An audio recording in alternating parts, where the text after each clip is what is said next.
what is a risk taker entrepreneur? Usually, in my head, I've got like barriers on earnings. To be fair, what I would say within business is it's a calculated risk. It's not natural to us because if you're a one-trick pony, you can never develop it. I don't see it as taking that much of a high risk if you're good at what you do.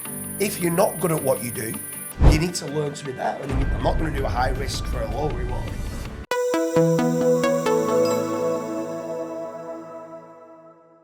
Risk taker entrepreneur. So I'm joined with Karl Hudson. So what is a risk taker entrepreneur? This is an aspect of the business that I struggle with and often prefer to team up with someone who is more of a risk taker, like yourself, because it's not natural to us. And I know a lot of people struggle with risks, especially, I think, personal opinion here, is if you've come from a background which is a little bit tougher upbringing. Obviously, my parents worked their ass off and they were like both sort of life coaches and things like that, but they did that through the whole not a tree movement and pivoting throughout the lives. But then that ended up getting us into quite a good place. But because we started, like our origin story was, you know, the typical council house sort of upbringing, I do struggle with risk. Usually in my head, I've got like barriers on earnings. So in the sense that I earn X, right, I'm comfortable now. And then I'll be a little bit more open to take a risk because I know I'm comfortable there. Whereas obviously with yourself, it's very much like you're a good gambler. You enjoy a bit of a gamble. Yeah, it's not, I mean, to be fair, what I would say within business is it's a calculated risk. So I'm very, very good with my numbers. I will take risks if I feel it's high reward. So high risk has got to be high reward. I'm not going to do a high risk for a low reward. So there's times I'll take little, small, incremental kind of steps within business, and I think that's good. But then there's times if I get presented with an opportunity and it is high risk, but it's high reward, and I think, well, what's the upside of this? Then I think, you know, only 1 in 10 of these needs to work out. And I'm working out the numbers and I'm at a 40 to 60% success rate. I'm like, well, I'm obviously going to do it. So everything is calculated. But yeah, a risk taker entrepreneur, generally speaking, are the ones that long-term become the most successful. I've had to work on it myself. Do you know what I mean? I haven't come from a wealth of like a load of money. Like I'm not had that passed down inheritance and stuff. I've had to work really hard on it. And there's times where you can work really hard for a year and then you don't want to then risk that £1 million, £200, whatever it is that the opportunity presents you with, that you go, I'm not certain whether I can take that risk. And I suppose the more and more you get into business and you see the failures of what happens, and then you look at what's the worst case of what can happen. Some people think that you're going to go and take a risk in a business and like it's going to be all or nothing. There's not. It might just take a little bit longer than what you thought. So instead of that repayment plan being 4 years, it might be 6 years or 7 years. But that's still better than real estate. Like, so when I'm looking at real estate, which is generally speaking in the UK around 13 years repayment plan, and that's if you paid it off completely and you've no interest to pay when you're buying any property.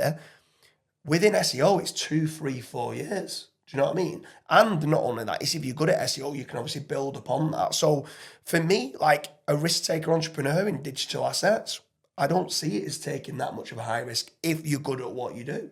If you're not good at what you do, you need to learn to be better. And then you probably actually need to be employed and probably need to be an entrepreneur and working for someone that will take those risks and they can work alongside him in making certain that they're going, okay, I can see it. And once they keep seeing an investment working out and being profitable,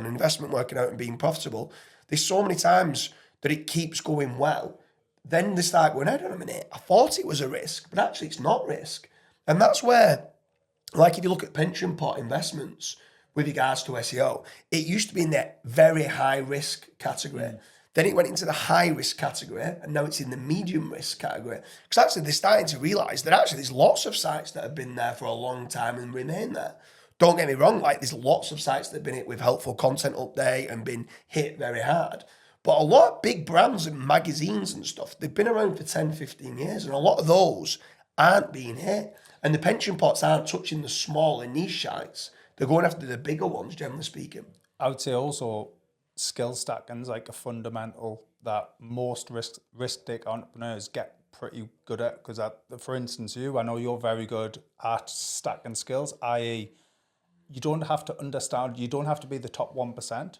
Yeah. What you end up doing is you learn a little bit, so you know enough, and then guess what? You've now stacked that skill onto your inventory of skills. However, what a lot of people do is they just stick to the one trick pony. They almost become. Then that inherently becomes a problem, because if you're a one trick pony, you can never develop. It ties in with the whole you're not a tree sort of theory and all of that.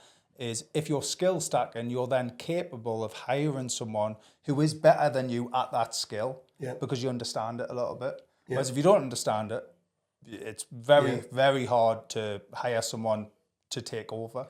But that's where, as well, with regards to a risk-taker entrepreneur, they've got to be choosing the right business partners, not just staff and trying to employ people that are more intelligent than in what they're weak at, but also making certain that the business partner complements each other. Yeah. So it's pointless having two people that are loud and sales and that's it, sales, when the other person needs to be that little bit more reserved and going, we need these processes put in place. We need to make certain that if we are taking this risk and we're buying this website or this business or whatever, commercial property, whatever it is you're looking to invest into, is someone going to be able to pick up the pieces and go, okay, now I can implement this and I can improve upon this.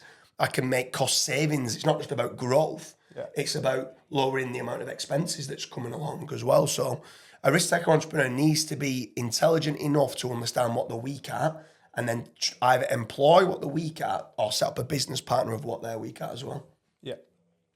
So I hope you liked the video about a risk-taker entrepreneur. If there's anything that we've missed, leave a comment in the comment section.